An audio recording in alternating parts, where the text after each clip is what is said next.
Hello guys, bersama saya lagi dalam Alright Nopod Channel. So, ini dia kenyataan terkini, kenyataan yang ganas daripada pihak ISPRM ataupun Pesuruhjayanya, iaitu Azam Baki. Katanya akan bankruptkan mereka, ya, perasua-perasua yang ada di dalam negara kita. Wow, itu antara satu kenyataan padu yang menakutkan. Dan yang perkara kedua adalah kenyataan terkini daripada Datuk Seri Anwar Ibrahim, Perdana Menteri kita. Jadi apakah kenyataan itu? Mari kita ikuti dua kenyataan padu daripada pihak ISPRM dan juga Perdana Menteri kita. Untuk yang pertamanya, pihak ISPRM Azam Baki katakan mau bankruptkan perasua. Bos ISPRM dedah jumlah yang berjaya dikembalikan kepada kerajaan setakat ini. Jadi mari kita lihat ya kenyataan media ini, sahabat semua. Ya, apabila Ketua Pesuruhjaya ISPRM, iaitu Pesuruhjaya Suruhanjaya Pencegahan Rasuah Malaysia, Tan Sri Azam Baki berkata, beliau akan memastikan kesemua penjenayah rasuah akan dibankruptkan jika didapati bersalah melakukan perbuatan itu. Dalam satu temu bual bersama bernama baru-baru ini, Azam berkata, agensi penguatkuasaan itu bukan sahaja sedang berusaha untuk menangkap perasua, tetapi akan merampas semula harta yang dicuri. Jadi untuk tahun ini saja, Azam Baki mendedahkan sebanyak 1.3 bilion ringgit yang telah berjaya dirampas daripada aset penjenayah rasuah yang sudah pun dikembalikan kepada kerajaan.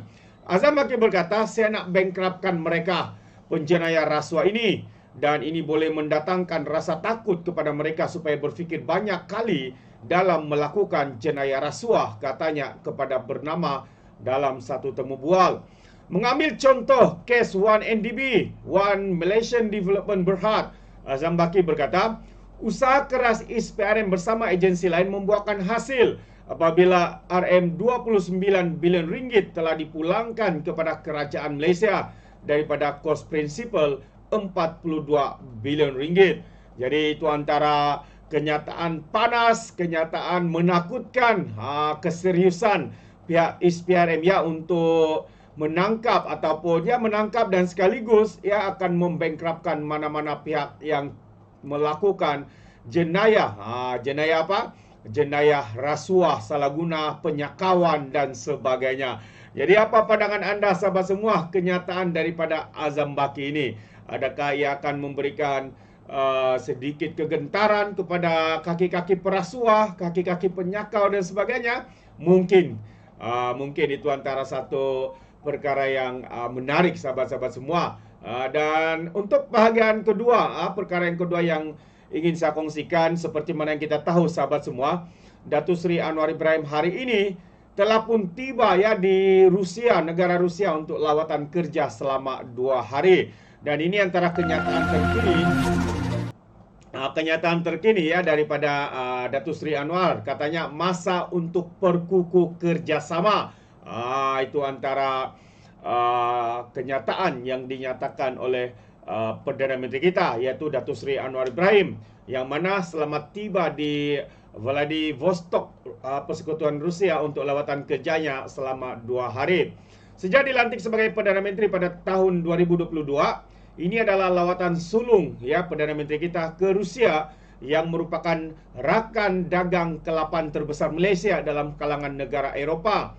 Dalam catatan di Facebook, beliau berkata kunjungan ini akan membawa manfaat yang terbaik kepada negara, terutamanya dalam memperkukuhkan kerjasama hubungan kedua-dua negara, Malaysia dan juga Persekutuan Rusia.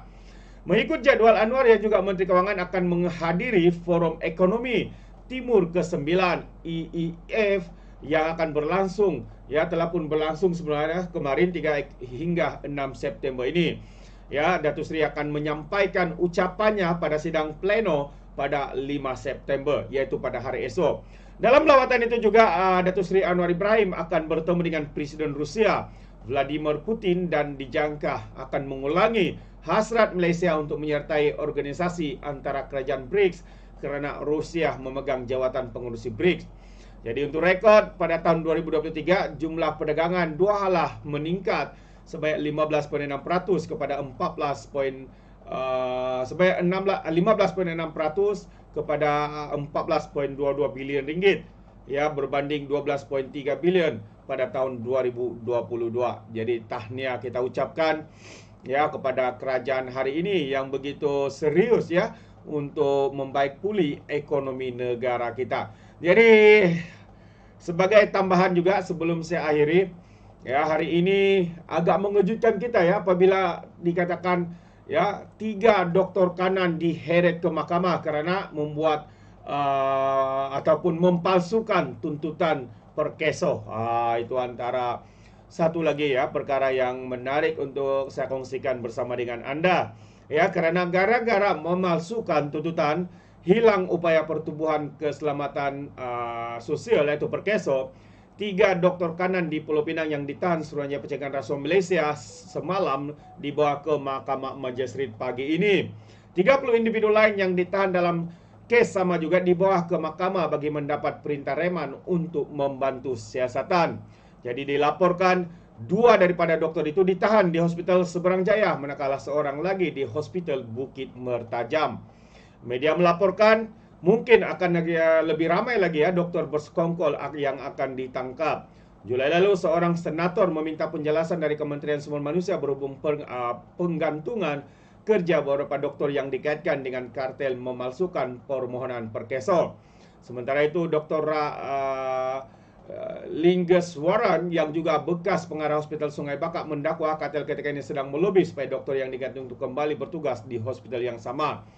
Beliau mengingatkan Dewan Negara terdapat 683 pengeluaran palsu dari tahun 2018 hingga 2022 yang melibatkan kira-kira sebanyak 43 juta, yang mana 16 melibatkan seorang doktor tertentu yang perkhidmatannya telah ditamatkan selepas terbongkar.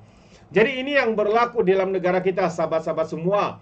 Ya, kenapa kes-kes rasuah banyak, ya, dibongkar? Kerana apa?